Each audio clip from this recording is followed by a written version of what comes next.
हुंग्रिंनि नैबे डिस्ट्रिक्टनि दैदेनगिरिफोर जानायखाय हाई स्कुलनि फोथाराव फंनैसोब्लाबो सेरावनो जोंहा रायजोफोरनि BPF नि सिगाङाव अफिस दं। गसंनानै बे अफिस सेरावनो जोङो जोंनि चिरां दुवार्स ब्लक कमिटि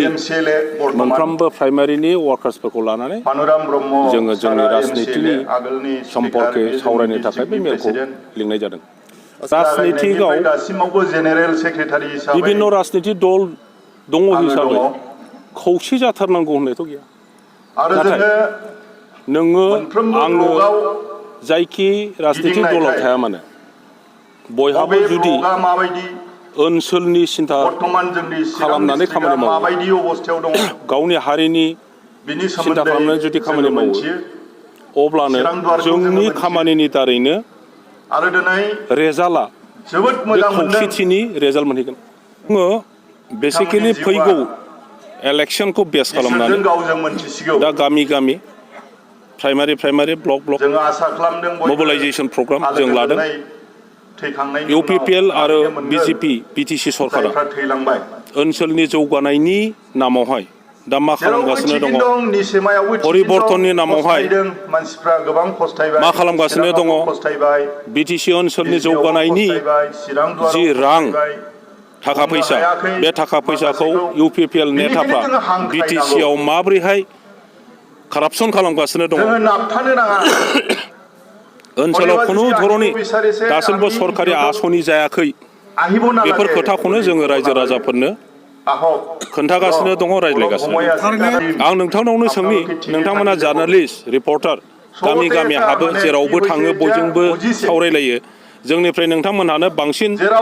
निश्चय नलेज थागोन इनफरमेशन दं नोंथांमोनाव जे बबे जायगायाव UPPL गभर्नमेन्टआ दासिम बेसेबां थांखो समा 2020 सरकार दादों दिनै 2022 सेप्तेम्बर लास्ट दिनैनि दिनसिमाव बबाहाय LP स्कुल गंसे लुखो बबाहाय कालभार्ट गंसे बानायखो बबाहाय हेल्थ साब सेन्टार बानायखो अबाव मा बानायखो नोंथांमोननि दारैनो आं मिथिनो लुबैयो। थांनाय इलेक्शनाव न'खर साख्रि होगोन होननानै बुंदोंमोन गोबां कमिटमेन्ट होदों सेल्फ हेल्प ग्रुपफोरनो 75,000 होगोन होननानै बुंदों हा गैयैफोरनो हा राननानै होगोन होननानै बुंदों ट्राइबेल बेल एन्ड ब्लकनि हाखौबो अनाथ ट्राइबेलफ्राबो बायनो फाननो हागोन होननानै बुंदों न'खर साख्रि होगोन होननाया जोबोद मोजां खोथामोन आरो बेनि थाखायनो बयबो गावनि फिसाफोरखौ साख्रि मोनगोन साननानै भट होनानै बिथांमोनखौ दिनै सरकार दाहोदों खिन्थु 2020 निफ्राय 2022 दिनै जोबनोसै बिथांमोना दासिमबो 4 ग्रेड साख्रि सासेनोबो होनो हायाखै दुखुनांथाव खोथा बेसो आरो जों जेसेबां मिथिगौ तथ्य हिसाबै आसाम गभर्नमेन्टआ 4 ग्रेड 3 ग्रेड गासिबो साख्रिखौ सेन्ट्रेलाइज आसाम गभर्नमेन्टआ होसिगोन होननानै 2021 सनावनो पार्सनेल डिपार्टमेन्टनि प्रिन्सिपाल सेक्रेटारिया बड'लेण्ड वेलफेयार डिपार्टमेन्टनि प्रिन्सिपाल सेक्रेटारिनो मोनसे मेसेज हरदों नट हरदों जे BTC आव जेसेबां 4 ग्रेड 3 ग्रेड साख्रि दङ बेनि डिटेल्सखौ हरनांगौ आसाम गभर्नमेन्टआ एपइन्टमेन्टनि थाखाय सेन्ट्रेलाइज सिलेक्सन खालामगोन होननानै बेखौ हरखादों आरो बे हिसाबै बड'लेण्ड वेलफेयार डिपार्टमेन्टनि प्रिन्सिपाल सेक्रेटारिया BTCनि प्रिन्सिपाल सेक्रेटारिनो लिरहरदों आरो प्रिन्सिपाल सेक्रेटारि BTCआ गासैबो डिपार्टमेन्टनि हेडफोरनिफ्राय डिटेलखौ लानानै आसाम गभर्नमेन्टआव हरखाबाय आरो बे हिसाबैनो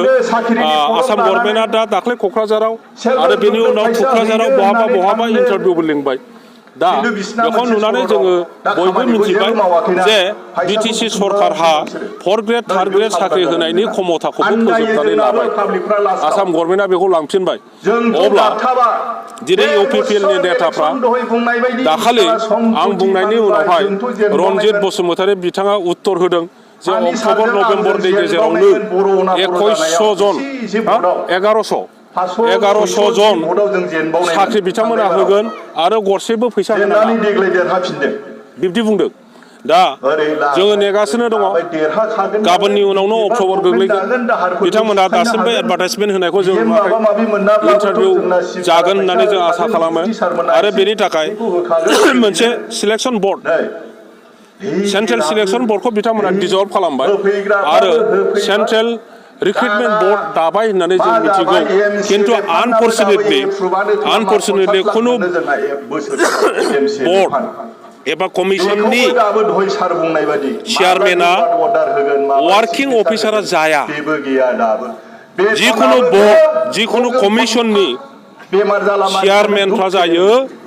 बायह्रानि नन वार्किं नन अफिसियेल मानसियासो जायो खिन्थु दुखुनांथाव खोथाया जाहैबाय बिथांमोन दानाय सेन्ट्रेल रिक्रुटमेन्ट बर्डनि चेयारमेना BTCनि प्रिन्सिपाल सेक्रेटारिसो आरो सेक्रेटारिफ्रासो मेम्बार बेवहाय खुनु पाब्लिक गैया इभेन इलेक्टेड मेम्बारफ्राबो मेम्बारानो नङा